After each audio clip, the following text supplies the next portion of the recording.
mbaniriza ko eno jemusiziro okubeera nga ate mugoberera Fahad Proigi ye YouTube channel gyoliko ambebaza abaana mwena abali mu ggwanga lya Saudi Arabia, abaana balabira ate mu ggwanga erya Qatar, abaana balabira ate wali mu ggwanga erya United Arab Emirates n'esendala ezeetolodde waawo, ate n'abalabira mu ggwanga Uganda wamu ne side wali Europe, America, Isma n'abalala mwena batumidde kumu bali kubeera nga ate mutambulira wamu nange. Amanya gange babitse Fahad Pro era nga mbeerawo nnyo okubeera nga nkuteekerateekera ate omuno okubeera nga nkutuusako ebyakabi. Nakusuubiza nti nja kubeera nga nkuwa amawulire mu nsonda z'eggwanga wonna ate n'ebweru w'eggwanga Uganda. Tugenda kuba tutunuulira omwami oba Pastor Jengo. Abatamanyi Pastor Jengo ono ye mwana wa Pastor Yiga. Pastor Yiga bwe yali nga anaatera okubeera nga ava mu bulamu bw'ensi, ono ye mwana gwe yaleka ku kanisa eyo wali emanyikiddwa nga Revival Church eno kwe kuli ne ABS TV, era nga mwami ono Pastor Jengo gwe yalekera buli kimu oba goyinza okuyita in charge. Omugenzi Pastor Yiga bwe yali afa yalekawo Pastor Jengo abeere nga buli kimu akikwasaganya, wabula nga bw'omanyi nti ebiddawo tebyenkanankana, embeera ekutte wansi ne waggulu, era nga abantu ab'enjawulo bavuddeyo wamu n'abo abeeyita baganda be bagamba nti baagala ku byobugagga ebyo. Omuyimbi Mbagi Kayima agamba nti ye nannyini TV eyo era nga ne church eyo agiyinamu emigabo mingi n'abantu abalala bangi nnyo. Omwana ono bamufuukidde ekizibu buli wamu wonna.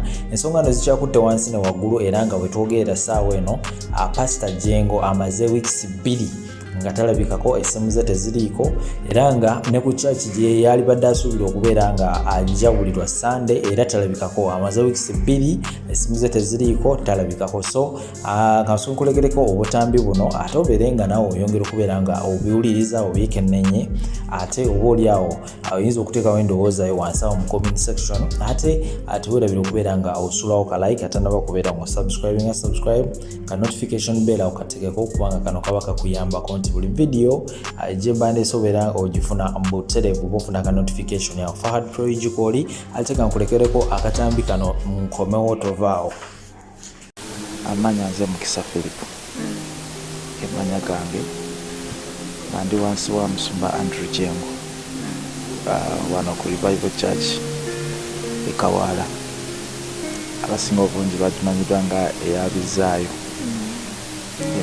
Naye Musumba amaze ebbanga nga talabika mu church wadde okujja okubulira kati wikisinga 2 ku Sande abantu tebamulabako. Ye Musumba yalaga Pastor Jengo. Ekya Pastor Jengo ekituufu kiri nti naffe twebuuza ekyaddala tetumanyi wawaali, kuba naffe twandyagadde okutegeera wawaali. Nze nange bambuuza ebibuuzo byesobola kwanukula, kubanga ekyaddala kiri nti basimanyi. Nandibadde ngamba nti n'oluusi mmanyi, naye ate na ekizibu ekirala kiri nti sisobola mutuukira, kubanga I don't know communication, sirina communication yonna. So twebuuza aliriddawa, abantu babanja bamubanja ku Sunday tebamulabako, services endala zino tebamulabako. So naffe tetumanyi, ekituufu kiri nti nange simanyi, ate nga nandyetaaza okutegeera wa butuufu wakola ki waali, kuba ebibuuzo abantu bebabuuza bingi. Essimu yo ogikubako egamba esimu bw'ogikubako egamba teriiko. Ya mwe yagenda bagambye eki ng'agenda yakomadde okubeera wano? Yasemba okubeera no weeks 2 emabega, weeks kati amaze weeks 2. Was putting on my traditional wear, nyumye bulungi and looking so good. Ne bankubira essimu and they called me. Ne bangamba muzeeyi kiyu. They told me, do you know what is going on? Abasirikale bajjudde buli wamu. Soldiers are everywhere. Drones zijjudde buli wamu. Drones are everywhere. Flying squad ejjudde buli wamu. We have flying squads everywhere. Cause, and to me, ate nakoze eki? What offense did I commit? Ne bambuulira ekyaliwo and they told me what happened. Kyali late nga sirina office. It was late and I had no office. Gyensobola gyendamu where I can run to. Court in Nsigale. The courts are closed. Yali Saturday weekend. That was a Saturday.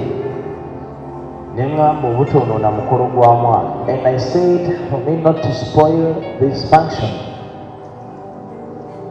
kanguleke, let me just go away and leave it. Bo baali bannindiddeawo. They had waited for me on that day. Banjolerawo oba ng'omuntu, so that they grabbed me as if like a thief. Omukolo guyiike, so that the function goes as so spoiled. Nange ne neebeereramu. I was also in the class. Neŋŋamba muswadde. I said you are ashamed.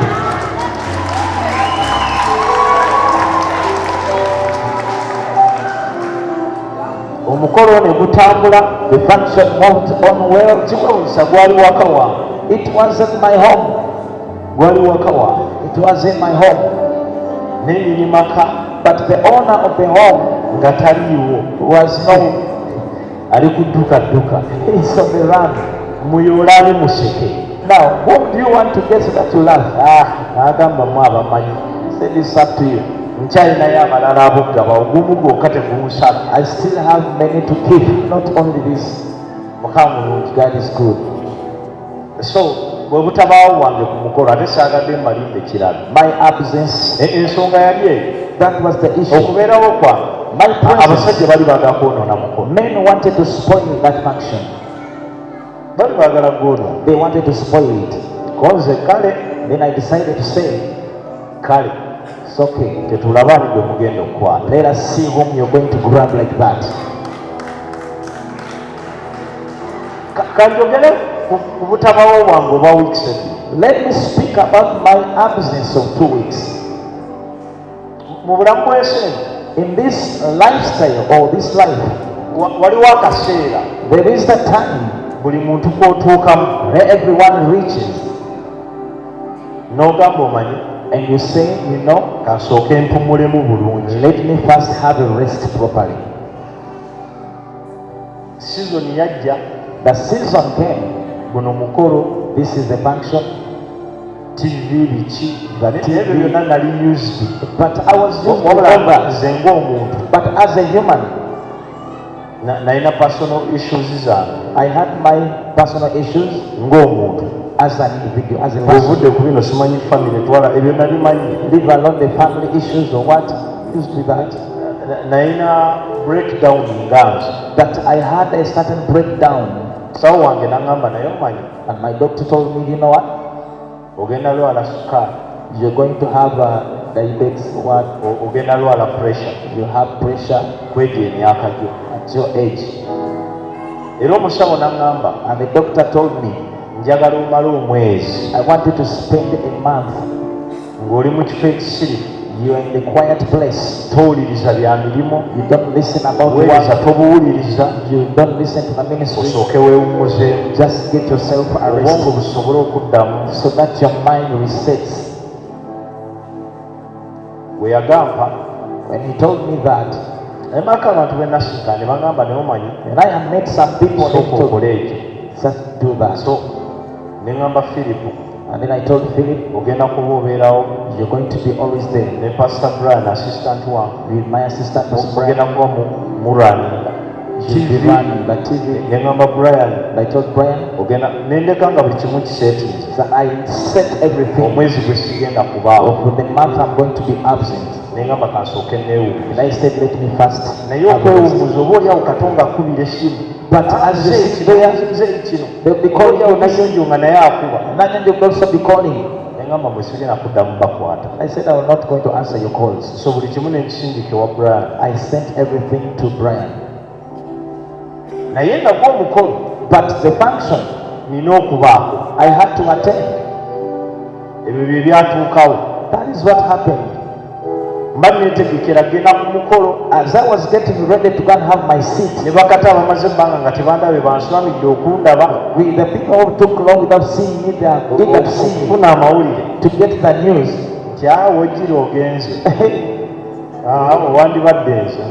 If I told it was now, so that you go and sit and they grab you. I said, not me. I did not go to the function. But I had a schedule of a whole month without stepping in. After the function, Monday etuuka. Monday comes. Yadduse mu ggwanga. He ran out of the country. Abagoberezi beebuuza ekyokukola. Followers are asking amawulire ne gafuuka amawulire. News became news. Vacation yange ey'omwezi. My vacation of a month. Bweti neeyiika. It got spoiled. Why? Ekyakola akamale gaddayo kasampumudde weeks bbiri. I've rested for 2 weeks. Kamale gaddayo ndaba abantu ate baleme lowooza mawulire ge byogera. Let me go and see people so that they may not think what the news is saying. Mukama God is good. Kintu kiti never n'engeri gye bakigezezaamu. It was something small but they expanded or made something come. Bakituufu musumba yadduse. And then you also used to ask me, is it true that the pastor went? Kati ne bagwa ku ono. Now ne bamubuuza. They asked me. Kituufu nga naye tamanyi. I didn't know kubanga nayalowooza kadduse. Naye but bandaga interview ye ku YouTube. They showed me the interview. Bate namukubira essimu muyombesa. I was going to nendaba comments. Nengamba why kati kankulekaawo kasita abantu bakubye. Nalaba comments. Yeyerusa simanyi ki yakwata mu kizigo.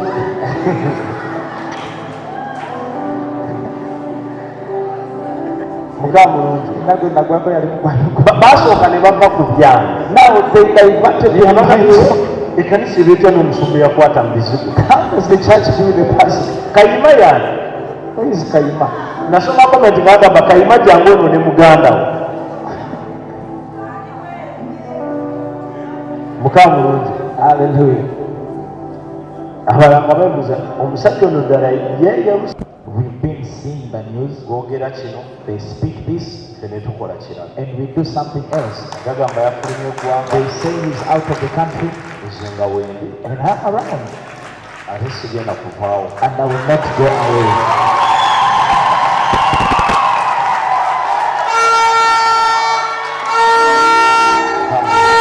God is good. This is what I have to say. This church, even if it is up to the last breath, I will never leave the church.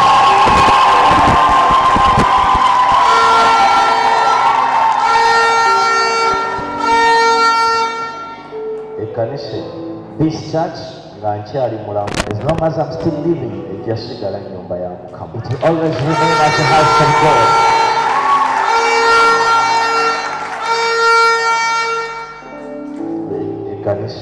This church, or maybe after my death, but as long as I'm still alive, as long as I still breathe, it will always remain as a place when we come and we beseech God.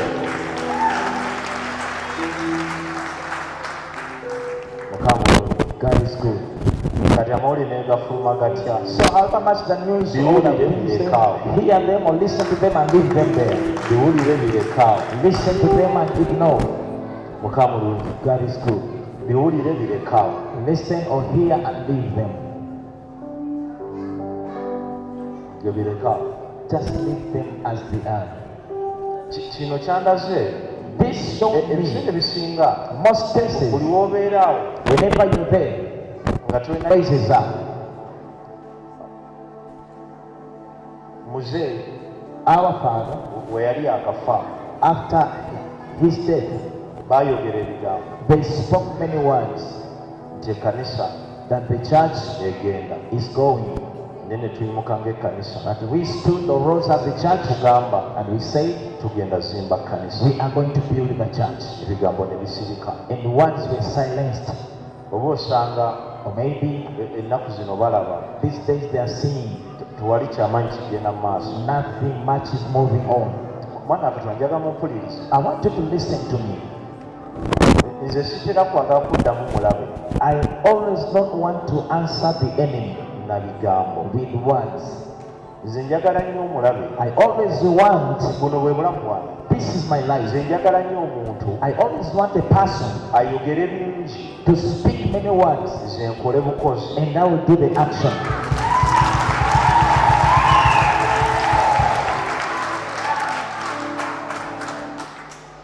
Mukamulungi. God is good. Njagala nnyo I always want omuntu ayogere bingi a person to speak many words as they nkole can. bukozi. And as for me, I have to Ebikolwa work. byange The work my acts, bye biba bimuddamu. they will be answering the words they speak. Eno enecha This is the nature gye tugenda okuadoptinga of which we are going to adopt okuva na leero. from today. Amawulire The news, gafuluma, the news came out. I'm not there. sirabika, I'm not appearing. nafulumya I eggwanga, moved out of the country. saavaayo kwogera nabo. I did not speak to them. Abadde bajjanga mu counseling, People who used to come in the counseling, singa bo bansangawo. they would find me in the counseling. Ku Lwokubiri On Tuesday, naliwo, I was in the counseling. ku Lwokuna On Thursday, naliwo. I was there.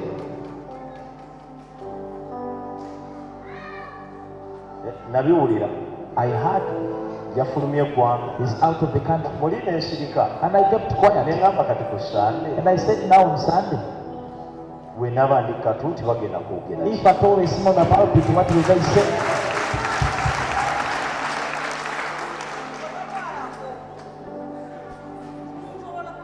Mukamulungi. God is good. So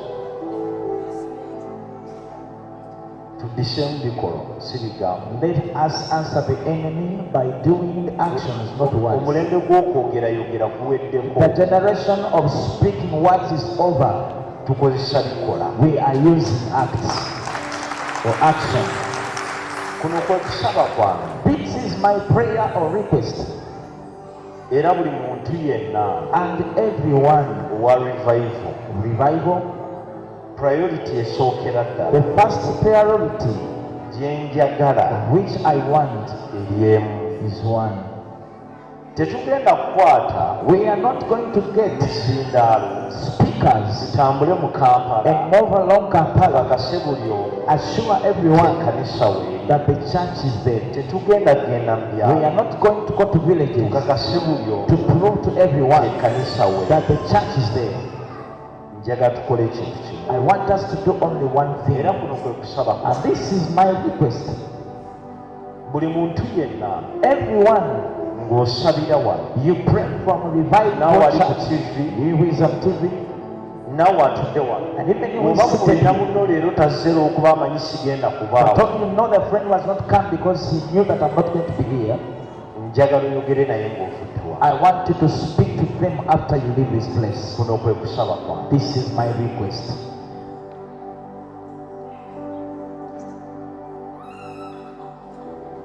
Omanyi You know,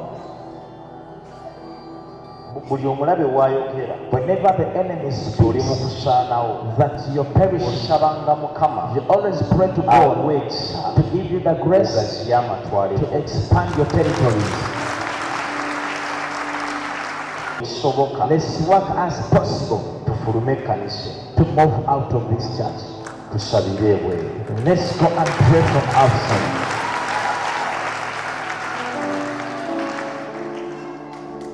Sitegeeza kuva mu kanisa tugende tupangisa ekifo no. I don't mean that we go and hire a place. Ntegeeza I mean, tulongoose ebweru let's make kyonna outside ekikyasibye ebweru whatever is still holding omwezi guno this month. tukimalirize Let's accomplish tugende it. tusabire And we ebweru go and pray from nga there bwe tukola ku as kanisa. we work inside the church. Oyinza obutamanya lwaki nkyagala. You may not know why I need that. Ebbanga lyemaze nga siriyo The time I've spent without being here, mbadde nfuna obudde. I've been getting time. Sijja kuga nti ebbanga lyonna mbadde mu kusaba. I will not tell you that I've been in prayer for all time. Aweeva ng'omukkiriza ng'omusumba As a believer and as a pastor, era mbadde nfuna obudde I've been getting time n'ensaba and I pray. n'ensaba. Asking them, Tumalirize wansi wali let's be done with outside ekkanisa efune oluggya and the church to get the compound mu myezi nga 7 in 7 months. munda muno Inside tube nga tumaliriza shall be done awo with it. batubuulire Then they will tell us, ekkanisa eragawa. where is the church going? kubanga ekkanisa eno tambula, because as a church it has to move. ekkanisa eno ogenda, A church has to go waliwo on. okugenda emabega oba There is moving back or waliwo getting n'okugenda off mu maaso. and moving forward. bo bagamba egenda For them they are saying it is going. esaanawo. It is going back. Tetwagala balaga For us we want to show ekkanisa them eyaffe that our church egenda mu maaso. is moving forward. Kuno kwe kusaba kwange, This is my prayer. kwe kusaba kwange. It is my prayer. Ntegeera I understand kyekigenda mu maaso mu Uganda. what is going on in Uganda. Economy. The economy. Naye mu kaseera But in the time ak'embeera ng'eno, or in such a situation, Katonda aba anoonya God will be looking abantu abamalirivu, for people who are determined, abeetegefu, who are ready, abakkiriza, who believe abayiweko omukisa. to pour or shower them with a blessing.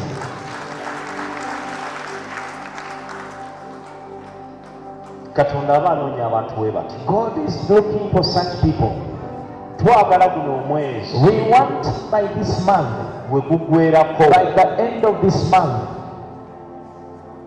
bwe guggweerako by the end of it, nga tuli bweru wa kanisa, when we are out of the church, nga tusabira bweru. shall be fellowship Ogera oluvannyuma out. tuuti And after the ngenda public, sinkana abantu I'm going to meet people abagenda obeera mu kintu kino who are going to be part of this thing eky'okuzimba ekkanisa. of building their church. Ngenda kwogera nammwe I'm going to speak to you directly.